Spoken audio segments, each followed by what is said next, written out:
Cool, guys. Congratulations on the film. Cheers. Thank you. Really, really enjoyed it. I wondered for you guys as writers, filmmakers, etc., what the challenges were of bringing the theatre into the cinema. What was kind of the unique challenges and such to bring it to the big screen? How long have you got? 5 minutes. So There's a lot of different challenges at different points, and you know, right at the very beginning, we're looking at a stage show that Dennis and Tim and I worked on, which is very cartoony, and is also very theatrical in the sense like you talk to the audience. It's immersive. The performers go in and out. So in a sense, it's a deliberate attempt, that show, to do everything that theatre can do, you know, that theatre does best.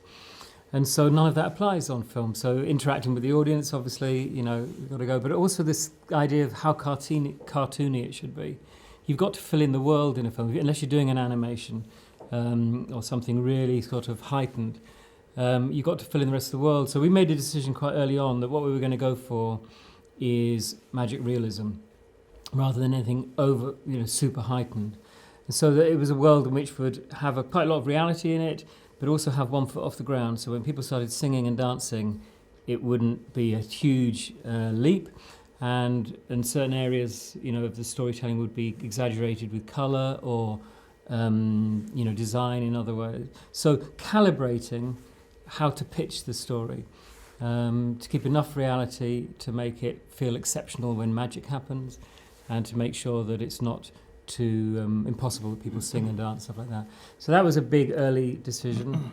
And I suppose in all of the decisions that came afterwards, we found that having quite a few years open up between us doing the stage show and us tackling the film was really helpful, because the things we took for granted about the stage show, the things we were absolutely obsessed about or, you know, in love with or immersed in, they kind of went a bit further and further away from us each year, and started to become more and more possible to see the same story, similar, almost the same story, told in a completely different form. I don't know what you think. Yeah, I think that's all. I think that's all true. I mean, there's a whole bunch of very practical things, like, you know, suddenly it needs a very definitive time period, which it doesn't need on stage. You know, there's a whole bunch of stuff on stage you don't need to lock down. You suddenly got to lock it down on film.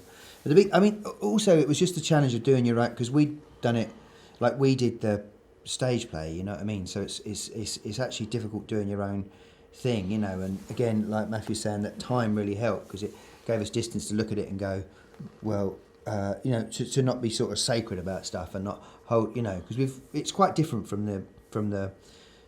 It's different and the same in this, you know. So we were free to sort of like rip bits up and reinvent them, but that's kind of hard. Yeah. Also, you know, I thought it was lots of hard things, tricky things to figure out over time, but the main experience of adapting it was enjoyable, because this idea that you can just let your imagination go and say, let's go up in a balloon, let's be in airplanes. What if there's a storm? You know, you can introduce all of these. The weather is a great thing to play with. You can't really use on stage, and all these elements. So I found it very exciting being able to, like, free associate and just imagine the story in a new three-dimensional world. Yeah. Did it help in terms of casting then? Because obviously you said it was the same but different. Having a kind of fresh cast for you guys kind of gave it a fresh impetus. Anyway, yeah. I guess that helped as well. Yeah, definitely. You know, on stage show we have 4 Matildas at any one time, and now 6 months later we have another 4. And to find just one Matilda and for it to all be about this one performance, you know, that was a big responsibility, quite an interesting thing to do. But be able to get the camera close to the performances, not only Alisha's Matilda, but all the characters, you know, be able to get right in there close, does a different thing emotionally to the story completely, and that's a whole layer of vocabulary that wasn't available just before. And for the first time having a woman playing Trunchbull, of course, with Emma, something that we haven't done on stage, mainly because we need to physically do those kind of stunts with spinning the kid around, and we need to have somebody very, very tall and imposing. And on film, of course, you can do a lot with the camera and do a lot of trickery, and we'd be able to make the character appear bigger than she was.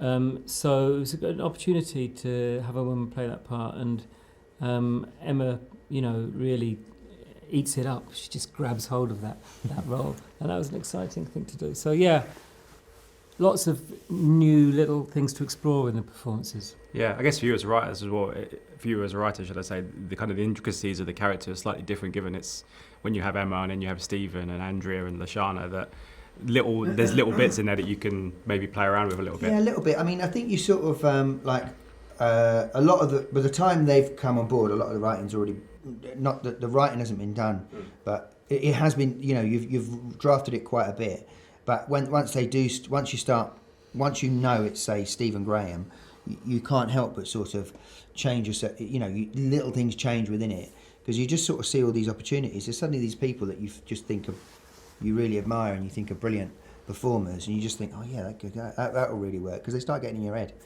Same with Emma doing the Trunchbull. Suddenly, it's slightly different from the way you'd sort of seen it as before.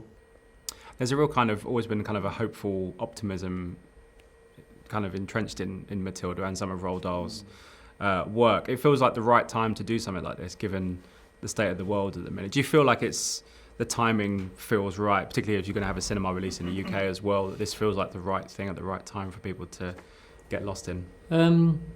Well, it's nice to be working on something that's so uplifting and joyful, for sure. But also, at the same time, it doesn't feel trivial, because it feels like it's got some substantial messages in it as well. So that's a lovely combination that I really love. When the last film I directed was called Pride, and when I first met Stephen Beresford, the writer of Pride, our very first meeting, I said to him, the older I get, the less I see the point of tragedy. And and we sort of bonded over that. And, there's some wonderful tragedy, and there is a purpose for tragedy. But I think it's very hard to beat uplifting comedy when it's got a substantial message, when it's not just trivial. So I'm really pleased. I think it is a good time for a story like this. And I think if there is anything in it, it's not sort of, it's not, it's not sort of trying to bash a particular drum, bang a particular drum. I mean, it's very uncynical. You know what I mean? And I actually think that's down to Matthew, because he's a very uncynical person. But it's not like we've sort of thought, oh, this is what's going on in the world. If we slip that in, then we can, bang a few extra bucks. It is its own story. It's just its own story. And if it speaks to bigger things, it speaks to bigger things, because it's talking about people, and it's really fundamentally about those sort of power relationships between people. Fantastic. Well, guys, I wish you all the best with everyone. It goes really well for you. Thank you so much for your time. Thank you. Cheers. Nice talking to you. You as well. Good to see you. You as well. Cheers. Ladies and gentlemen, you're watching Hey You Guys! Hey You Guys, huh? Hey, you guys. Is that from the Goonies? It is indeed, yes. Nice.